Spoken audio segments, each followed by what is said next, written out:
So what I wanted to do today is just give a little bit of information and share some resources that we have here with you.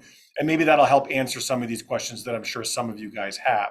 Hi, my name is Michael Sullivan, the Department Chair of Paralegal Studies at Brookdale Community College. When I meet with prospective students during the course of each year, I typically have three fundamental questions that are almost universal to every new student that's thinking about enrolling in our program. And these are not unique to just our program. These are questions that almost all college students are asking, or probably should be asking, as they're debating what types of careers they might want to get into. Question number one is, what will I be able to do in this career? Or what are the common types of tasks that I'll do in this career?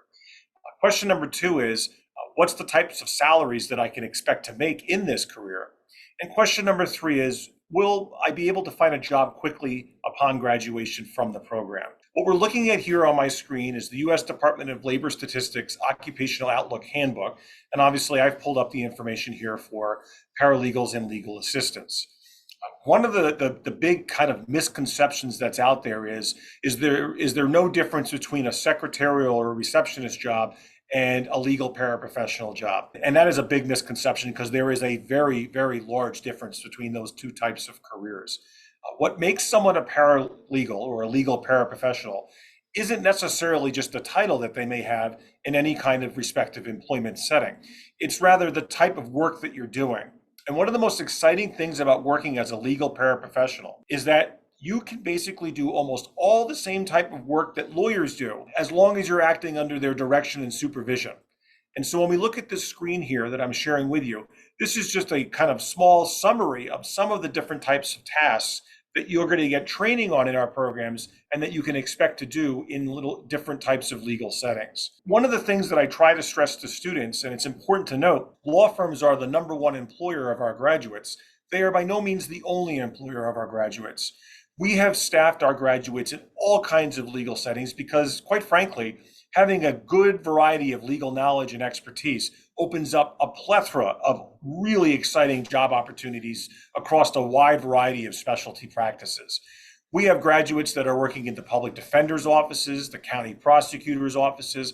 We have graduates working for county and local offices. We have graduates working throughout the New Jersey court system. Of course, we have graduates working in law firms as well. And we also have graduates working in the healthcare industry and finance and real estate industries. And that's just to name a few. All these skill sets that you're going to get in our programs, when you graduate, there's just so many opportunities for you that are out there.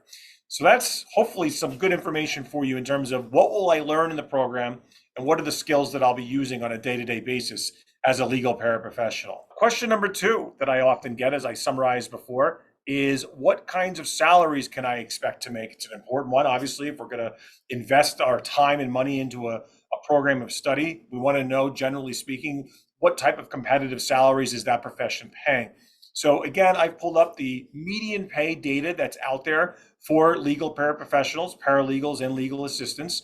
If you take a look at that chart over on the right-hand side, that bar graph, you'll see that the median pay is $56,000 and change. If you compare that to the median pay for all other occupations, that red bar graph at the bottom there, it's about $45,000 and change. This is showing us that the average median pay for legal paraprofessionals is about 20% higher than the average median pay for all other occupations.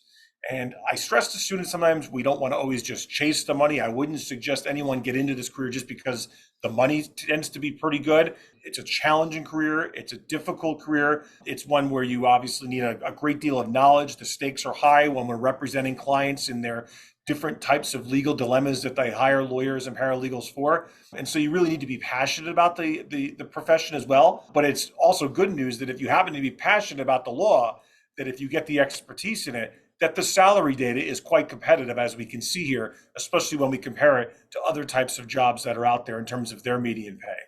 And finally, if we take a look at the job outlook data, and I'll just scroll down here quickly to another similar type of bar graph, the Department of Labor Statistics puts out projections on a decade by decade basis. So recently they just put out the projections from 2021 to 2031. When we look at this bar graph on the right-hand side of the screen, we can see that the projected growth for the paralegal profession is about 14% over the next decade. That's incredibly aggressive. It makes sense that it would be this aggressive right now as we emerge from the pandemic that we've all been suffering through over the last handful of years. Law firms are in desperate need of cost-effective legal support services. And so I'm not surprised that the job growth data is very aggressive over the next decade. In fact, when we look at it compared to, again, all other occupations, that red graph at the bottom of the screen, it's almost 3 times higher. So another really important question that all college entry-level students should be asking is, am I going to have a wide variety of job opportunities quickly upon graduation? When it comes to legal expertise and paralegal skills, if you come to our program, you can expect there to be a wide variety of opportunities for you over the next decade, as this bar graph is clearly pointing out. Right? So I hope that this is somewhat useful. Again, those 3 fundamental questions every one of us should be asking: what will I be doing? And is that the type of work that I could be passionate about and really enjoy?